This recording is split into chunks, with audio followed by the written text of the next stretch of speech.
Hello friends, स्वागत है आपका प्रिया की पाठशाला में। आज हम पढ़ते हैं चैप्टर 8 इंट्रोडक्शन टू ट्रिग्नोमेट्री। 8.1 हम पढ़ चुके हैं। 8.1 में हमने देखा कि साइन कॉस टेन की वैल्यू क्या होती है।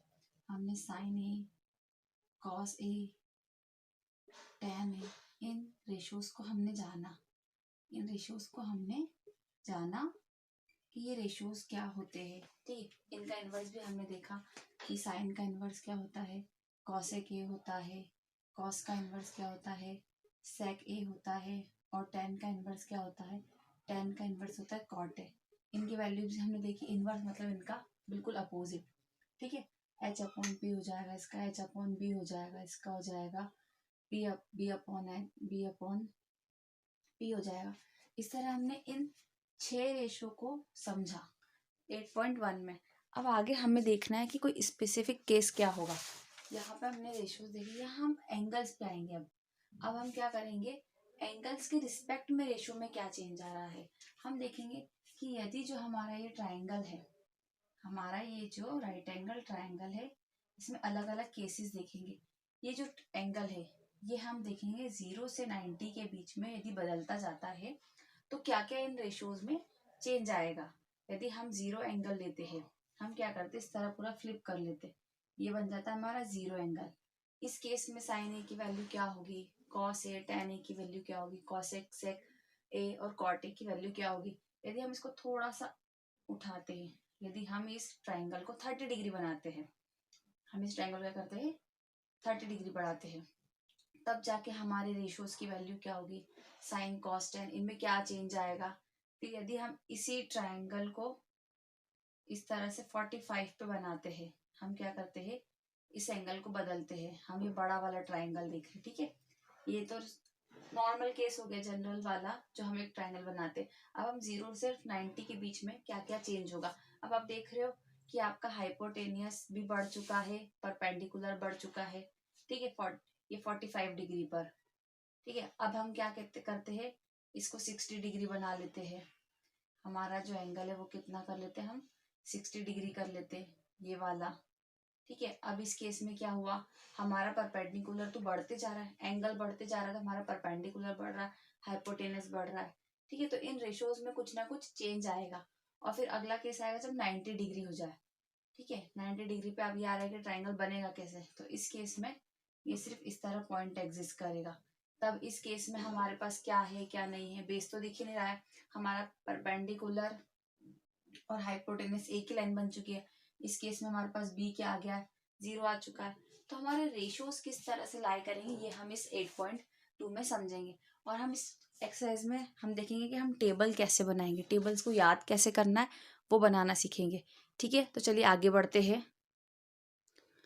आगे बढ़ने से पहले एक बात कहना चाहूंगी, आपको वीडियो एंड तक देखना है। फिर देखना है वीडियो आपको पसंद आए तो वीडियो को लाइक ज़रूर कीजिए, अपने दोस्तों में इसको शेयर कीजिए, और यदि आपने चैनल अब तक सब्सक्राइब नहीं किया है तो चैनल को सब्सक्राइब कीजिए। चलिए फिर आगे आप टेबल बनाते हैं। चलिए अब बनाना शुरू करते हैं हमारी ट्रिग्नोमेट्री टेबल। टेबल स्टार्ट कहाँ से करेंगे, हम 0 से करेंगे। 0 1 2 3 4। आपको पहले स्टेप में 4 तक नंबर लिखना है, उसके बाद इन नंबर्स को 4 से डिवाइड करना है। ठीक है, इन नंबर्स को डिवाइड करना है, किससे डिवाइड करना है, हमें 4 से डिवाइड करना है। अब देखते हैं 4 से डिवाइड करने पर ये क्या वैल्यू आ रही है, 0/4 0 हो गया, 1/4 1/4 ही होगा। इसको डिवाइड करेंगे तो क्या हो जाएगा, 1/2 हो जाएगा। ठीक है, 3/4 यही का ये लिखेंगे, 4/4 1। चलो ये तो हो गया इसका सिंपल फॉर्म। अब हमें क्या करना है, इन सब में अंडर रूट लगाना है। तो ये √0 एक ही बात है, चलिए हटाइए, इसको लिखते हैं अंडर रूट में, इसे भी लिखते हैं अंडर रूट, और इसे भी लिखते हैं और इसे भी लिखते हैं। तो ये प्लस माइनस प्लस ही लेंगे हम। ठीक है, चलिए आगे आगे हमारा 0 √1/4 √4 इस तरह लिख सकते हैं। ठीक है, तो वो √4 की वैल्यू क्या हो जाएगी, 2 हो जाएगी, तो ये आपका हो गया 1/2। ठीक है, अब √1/4 क्या, 1/2 1/√2। इसको सॉल्व करेंगे तो √3/2। 2 क्यों, क्योंकि √3/√4 ऐसा लिखा हमने, तो √3/√4 का कितना हो गया 2। इसको सिंपल करके भी आपको बता दिया है, और √1 का 1। इस तरह से हमने इसको सॉल्व कर लिया। ठीक है, अब आपका कहना है कि यहाँ पे प्लस माइनस आता है, बिल्कुल ये प्लस माइनस में आएगा जब बाहर आएगा, बट यहाँ पे कुछ केसेस होते हैं जब हम 0 से 90 की बात करते हैं। ध्यान रखना, हमारा इस तरह सर्कल वर्क करता है। यहाँ से यहाँ तक के एंगल कितने होते हैं 90, ये पूरा लेंगे तो कितना हो जाएगा 180 हो जाएगा। इतने पे आते तो कितना होता है 270, कितना इतना, और ये पूरा कितना होता है 360 का होता है। पूरा सर्कल कितना होता है 360 का। तो यहाँ पे हमारे 4 पार्ट बनते हैं। ठीक है, कितने पार्ट बनते हैं 4 पार्ट बनते हैं। तो जो हमारा फर्स्ट वाला पार्ट है 0 to 90 वाला, इसमें जितने भी हमारे रेशोज होते हैं वो हमेशा पॉजिटिव आते हैं। क्या होते हैं वो हमेशा पॉजिटिव आते हैं, इसलिए हम यहाँ पे +1 ही रखेंगे। जब अगला वाला आता है तो यहाँ पे हमारा साइन और कॉसेक पॉजिटिव आते हैं, ध्यान रखना। ठीक है, इसके बाद हमारा साइन और कॉसेक, और जो बाकी के बचते हैं टेन कॉट सेक कॉस, ये होते हैं नेगेटिव। और जो थर्ड पार्ट होता है उसमें हमारा टेन और कॉट ये पॉजिटिव में आता है, बाकी नेगेटिव हो जाते हैं। और जो हमारा लास्ट पार्ट होता है इसमें हमारा कॉस और सेक ये दो पॉजिटिव होते हैं। ठीक है, और बाकी नेगेटिव हो जाते हैं। तो अभी हमारे सिलेबस में सिर्फ फर्स्ट पार्ट है और हम ट्रिग्नोमेट्री टेबल भी 0 से 90 डिग्री के एंगल के बीच की बना रहे हैं, इसीलिए सभी नंबर्स क्या है हमारे पॉजिटिव ही आएंगे सारे रेशियो। क्लियर है? चलिए अब इसको और आगे सॉल्व करते जाते हैं। तो जो आपको ये फर्स्ट वाली टेबल की लाइन मिली है ये है हमारी साइन थीटा। ये क्या मिल गई हमें, हमारा साइन थीटा मिल चुका है। साइन थीटा कहाँ से मिला है, ये 0 है, 30 डिग्री है, ये आपका 45 डिग्री हो गया, 60 डिग्री, और ये 90 डिग्री। अब आपने कुछ भी लाइन याद नहीं करी, एग्जाम में इनकेस आपको कंफ्यूजन हो तो कंफ्यूज मत होना, अपनी टेबल साइड में रफ में बना लेना। ठीक है, साइन पर आ गए तो अब बारी आती कॉस थीटा की। ठीक है, कॉस थीटा होता है अलग, बिल्कुल उसका अपोजिट जाता है साइन का। साइन का अपोजिट क्यों जाता है, ऐसा तो आपने बहुत से सुना हो। ठीक है, 90 को 0 लिख लो, 60 को 30 लिख लो, 45 एज इट इज है, बट है तो क्यों है वो समझते हैं हम। ठीक है, ये हो गया हमारा ट्राइंगल, ये होता है हमारा 90 डिग्री का एंगल। ठीक है, ये एंगल हमारा कितना है, मान लीजिए एंगल हमारा 60 डिग्री है, ये एंगल हमारा 30 डिग्री है। ठीक है, यदि हम साइन केस की बात करते, ये 30 क्यों हुआ, क्योंकि सबका एडिशन होता है 180, ये तो हो गया आपका 90, तो इन दोनों का एडिशन भी होना चाहिए 90। तो यदि एक हमने लिख लिया है तो अगला हम खुद बोल सकते कि ये वाला कितना हो जाएगा 30 डिग्री हो जाएगा। अब हम इस वाले एंगल को लेके चल रहे हैं, तो ये परपेंडिकुलर बेस और ये हाइपोटेनियस। ठीक है, साइन की हम बात करें, साइन 60 ले रहे हैं, समझना इसको। साइन 60 हम जो ले रहे हैं वो क्या हो जाएगा P/H हो जाएगा। ठीक है, वो हमारा क्या हो जाएगा P/H हो जाएगा। क्लियर है, इन दो का रेशो हो गया, इन दोनों का रेशो। अब यदि हम कॉस की बात करें, इसी केस में हम यदि cos 30 ले लें, ठीक है, हम cos 30 की बात कर लेते हैं। किसकी बात कर रहे हैं हम, इसी केस में cos 30 की, यदि ये cos है तो आप इस चीज को लेंगे, किस चीज को लेंगे हम, इन चीजों को लेंगे। cos 30 कितना हो जाएगा आपका, यही वाली वैल्यू, cos 30 यही वैल्यू हो जाएगी, इसी का P और इसी का H, इसीलिए ये दोनों का इनवर्स चलता है। ठीक है, इसीलिए जो 30 होगा वो 60 होगा। इसको आप लिखते टेबल में, फिर बाकी टेबल कंप्लीट ऐसे हो जाएगी। क्योंकि आपका 1√3/2, 1/√2, 1/2, और ये हो गया आपका 0। अगली बारी आती है tan थीटा की। ठीक है, हम थीटा में चल रहे हैं, tan थीटा की बारी थी।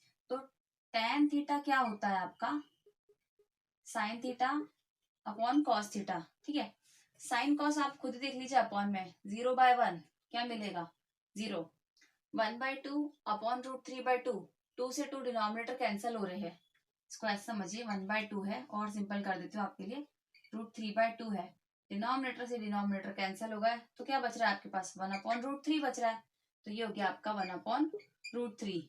अब 1/2 अपॉन 1/2 है तो आपस में यू भी कैंसिल हो रहे हैं, तो क्या आएगा 1।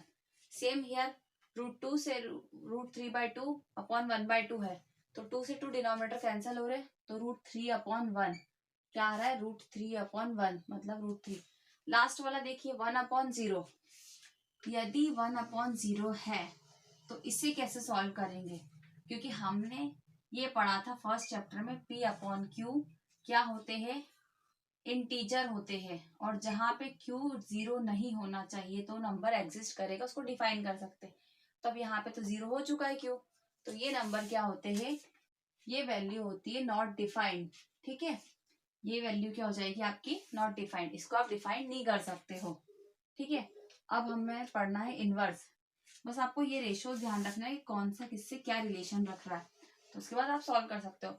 साइन का इनवर्स होता है कॉसेक, साइन का इनवर्स क्या होता है, कॉसेक थीटा होता है। इनवर्स मतलब उल्टा, क्या हो गया हमारा, cosec equal to 1/sin, cosec equal to 1/sin theta. ठीक है, तो हम लिख लेते हैं 1/0, वही बात आ गई 1/0, डिनोमिनेटर में 0 है, तो इसको भी आप क्या करोगे, डिफाइन नहीं कर सकते, तो नॉट डिफाइंड हो गया। ठीक है, अगली वैल्यू आ रही है, इसको इनवर्स कर दो, 2/1 कर दो, तो ये हो गया आपका 2। इसको इनवर्स कर दो, √2/1, तो ये हो गया आपका √2। इसको इनवर्स करा तो 2/√3 हो गया, और 1 का इनवर्स 1, तो ये आ गया 1। और इसी तरह हमारी हो जाएगी सेक थीटा की वैल्यू। सेक थीटा क्या होता है, बिल्कुल इसका उल्टा हो जाएगा, 1/1 तो हो गया 1, 2/√3, ये इसको इस तरफ से रिवर्स करके देख सकते हैं हम, किस तरफ से, सेक और कॉसेक का रिवर्स देख सकते हैं, वही आ जाएगा √2/1, क्या आ जाएगा, √2/1, और ये 2। ठीक है, 1/2 का इनवर्स √2, और ये नॉट डिफाइंड, इसका जिस तरह से ये भी नॉट डिफाइंड हो जाएगा, ये क्या हो जाएगा, नॉट डिफाइंड। तो कॉट का आप लिख सकते हो, कॉट का क्या आ जाएगा, कॉट 0 क्या होगा, नॉट डिफाइंड होगा, cos 30, cot 30, cot 45, cot 60 और cot 90। क्लियर है, अब ये टेबल आप कभी भी नहीं भूलोगे, इसको लेके हम आगे सवाल सॉल्व करते हैं। अब टेबल तो हम बना चुके हैं, बस उसकी हमें वैल्यूज लेके पुट करना है। ठीक है, तो हमारा सॉल्यूशन स्टार्ट करते हैं। sin 60 और cos 30 की वैल्यू क्या होती है, sin 60 cos 30 की वैल्यू होती है √3/2 इंटू √3/2, वही पुट कर दिया हमने, सिंपल है।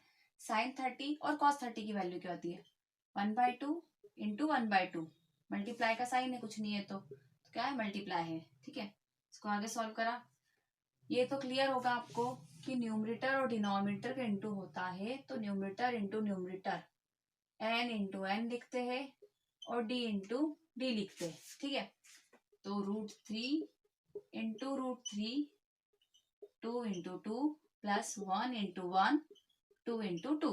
क्लियर है, √3 का इंटू √3 में करा तो कितना हो गया, हमें 3 मिल जाता है। ठीक है, 2 इंटू 2 4, प्लस 1 इंटू 1 1, 2 इंटू 2 4। अब हमारा फ्रैक्शन है, फ्रैक्शन में क्या है, सेम डिनोमिनेटर है तो हम डायरेक्ट ऐड कर सकते हैं। डिनोमिनेटर सेम है, हमने 4 लिख दिया, 3 + 1 लिखा, क्या आया 4/4, सिंप्लीफाई करा तो 1, ये हो गया हमारा आंसर, 1 हो गया हमारा आंसर। बहुत सिंपल एक्सरसाइज है, करते चल रहे। चलिए अगला सवाल करते हैं। अगला सवाल है 2 tan square 45 cos square 30 degree minus sine square 60 degree. ठीक है, तो हमें वैल्यू पुट करना है इसमें, 2 लिख के, tan 45 की वैल्यू क्या होती है, 1 होती है, इंटू, और ये स्क्वायर है इसलिए हमने स्क्वायर लगा दिया, प्लस cos स्क्वायर 30 कितना होता है, √3/2, इस पूरे का स्क्वायर, माइनस साइन स्क्वायर 60 कितना होता है, वही √3/2 का स्क्वायर। ठीक है, इसको सिंप्लीफाई करेंगे, 2 इंटू 1 प्लस √3 का स्क्वायर कितना हो जाता है 3, और 2 का स्क्वायर कितना होता है 4, माइनस सेम वैल्यू है तो हम यहाँ भी कैंसिल कर सकते हैं, इतना सॉल्व करने की जरूरत नहीं है। ठीक है, इतना हो गया क्लियर, ये आ गया आपका आंसर 2, सिंपल है। ठीक है, अगला सवाल करेंगे अब। अगला सवाल है choose the correct option and justify your choice. हमें ABC ऑप्शन दे रखे, फर्स्ट ये है, हमें बताना है कि हमारा आंसर कौन सा होगा और क्यों होगा। चलिए इसको सॉल्व करते हैं। 2 tan 30 डिग्री, ठीक है, 2 इंटू tan 30 की वैल्यू क्या होती है 1/√3। ठीक है, कोई स्क्वायर नहीं है, छोड़ दीजिए, 1 प्लस tan स्क्वायर 30 डिग्री, तो 1/√3 तो हो गया आपका tan 30 की वैल्यू, और ये हो गया आपका स्क्वायर। इसको आगे सॉल्व करते हैं, तो 2 इंटू 1/√3 इक्वल में 1 + 1/3, इसका स्क्वायर √3 का स्क्वायर कितना हो गया 1/3। इसको और सॉल्व करेंगे हम, 2/3 हो गया, नीचे बढ़ रहा है आपका। यहाँ पे आ रहा है फ्रैक्शन का एडिशन, अलग अलग वैल्यूज है, 1 के साथ है तो 1 × 3 कितना हो गया आपका 3, 3 1 जार 3 प्लस 1 × 1 1, क्लियर है। 2/3 ये हो गया आपका 4/3। अब आप देखिए कि न्यूमरेटर से न्यूमरेटर कैंसिल हो रहा है, डिनोमिनेटर से डिनोमिनेटर भी कैंसिल हो रहा है। इसको थोड़ा और अच्छे से लिखने के लिए हम इस तरह लिख सकते हैं 2/3 × 3/4, ठीक है। जब मल्टीप्लाई में लिखते हैं तो इस तरह लिखते हैं, मल्टीप्लाई में लिखते हैं तो किस तरह लिखते हैं 2/3 एज इट इज आया है, उसके साथ मल्टीप्लाई क्या होगा 3/4 का, क्लियर। 2 के साथ मल्टीप्लाई होगा 3 का और नीचे वाले 3 के साथ मल्टीप्लाई हो जाएगा 4 का। 3 2 3 हमें कैंसिल होता दिख रहा है, 2 1 जार 2 2 2 जार 4, बच क्या रहा है 1/2। 1/2 किसकी वैल्यू है आपके उसमें 1/2, देखिए आप क्या है आपके ऑप्शंस में, आपके ऑप्शन में है sin 60, sin 60 की वैल्यू कितनी है √3/2, तो ये ऑप्शन नहीं होगा। cos 60 की वैल्यू है 1/2, 1/2 किसकी वैल्यू है ऑप्शन बी, ऑप्शन बी जो है आपका cos 60 डिग्री इसकी वैल्यू है, तो ये हो गया आपका राइट आंसर। और ये आपका सॉल्यूशन किस तरह हमने दिया है वो। चलिए सेकंड है आपका 1 - tan² 45 डिग्री 1 + tan² 45 डिग्री, ठीक है। 1 - tan² 45 डिग्री, tan 45 कितना होता है 1, ये लगा दिया हमने स्क्वायर, 1 + tan² 45, tan 45 कितना होता है 1, लगा दिया हमने स्क्वायर, ठीक है। तो आगे सॉल्व करेंगे 1 - 1, 1 का स्क्वायर 1 ही होता है, ठीक है। 1 + 1, अभी 1 - 1 तो 0 हो चुका है, नीचे कुछ भी हो कोई मैटर नहीं करता, तो आ गई आपकी वैल्यू 0।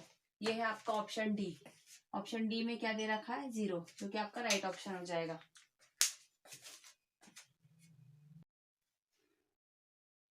नेक्स्ट ऑब्जेक्टिव है आपका sin 2a = 2 sin a is true when a = 0 degree 30 degree 45 degree 60 degree.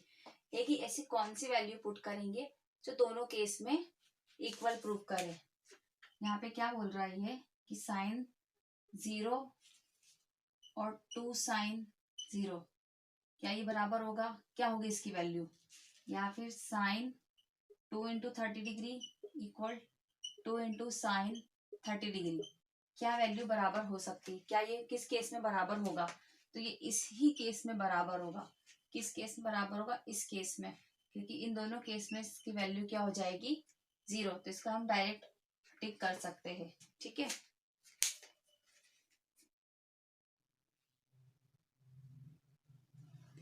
Fourth हमारा 2 tan 30 degree upon 1 - tan² 30 degree, तो 2 - tan 30 कितना होता है 1/√3, पढ़ते पढ़ते वैसे भी चीजें याद हो जाएंगी।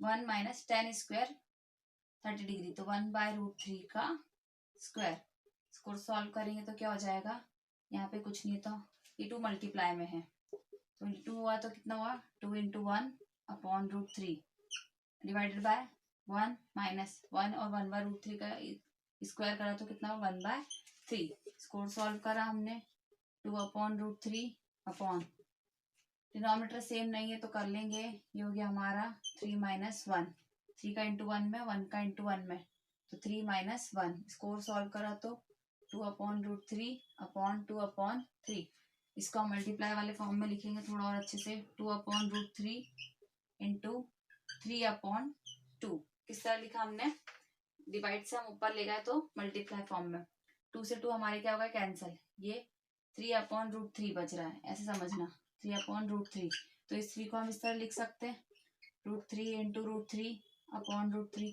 तो एक √3 से एक √3 कैंसिल हो गया, बच क्या रहा है हमारा √3। √3 किसकी वैल्यू होती है, √3 होती है हमारी tan 60 की वैल्यू होती है, tan 60 डिग्री, √3 क्या होता है हमारा tan 60 डिग्री, ठीक है। अगला सवाल करेंगे, थर्ड है हमारा if tan a + b = √3, tan a + b की वैल्यू दे दी है एंड tan a - b = 1/√3। यहाँ कोई एक पर्टिकुलर एंगल नहीं है, दो एंगल का एडिशन है, दो एंगल का सब्सट्रैक्शन है। आगे क्या बोल रहा है, इफ 0 डिग्री ग्रेटर देन, जो ए बी का एडिशन है वो किसके बीच है 0 और 90 के बीच है, समझिए 0 से तो बड़ा है और 90 से छोटा है, क्या ये वैल्यू और ये वैल्यू, ठीक है। और एक और कंडीशन दी है कि ए ग्रेटर देन बी, जो एंगल ए और बी है उनमें से ए एंगल बी से बड़ा है।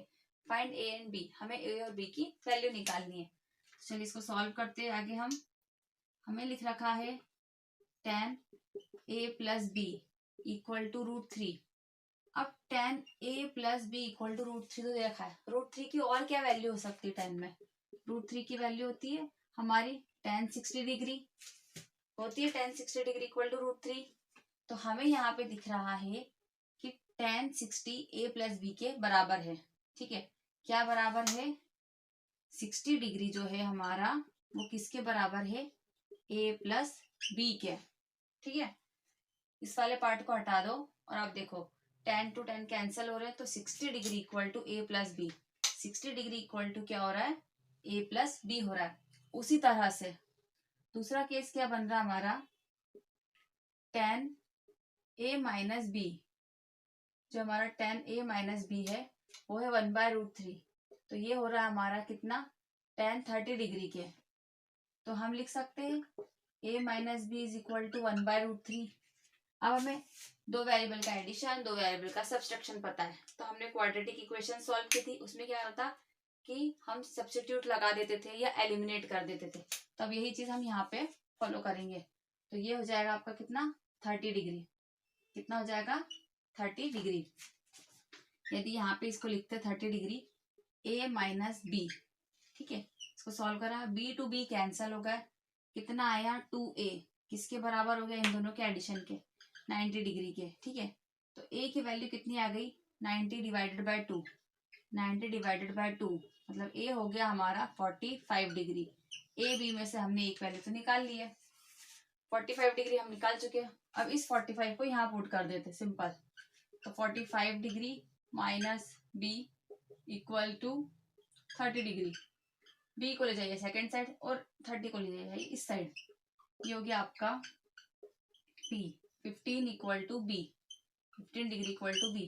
a और b की हम वैल्यू निकाल चुके। a हो गया 45, b हो गया हमारा 15, ठीक है।